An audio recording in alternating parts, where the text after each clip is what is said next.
नमस्कार मित्रांनो, शेतकरी राजकारण मंच या यूट्यूब चॅनलवर आपले सर्वांचे मनपूर्वक स्वागत आहे.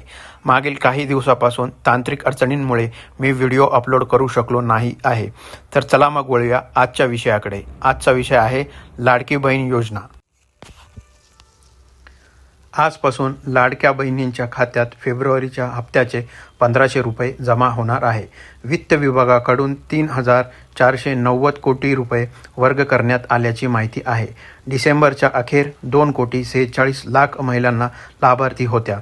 त्यातील 5 लाख महिला अपात्र ठरल्या आहेत. त्यामुळे जानेवारीपर्यंत 2,41,00,000 लाभार्थी महिला आहेत. मात्र अजून अनेक महिला अपात्र ठरवण्याची शक्यता आहे. जवळपास हा आकडा 9 लाखापर्यंत जाण्याची शक्यता आहे. तर मग आवडला ना व्हिडिओ? आवडला असेल तर महाराष्ट्रातील सर्व तमाम माता भगिनींपर्यंत आपला व्हिडिओ पोचवा आणि अशा नवनवीन अपडेटसाठी आपल्या चॅनलला लाईक करा, शेअर करा, सबस्क्राईब करा. धन्यवाद मित्रांनो.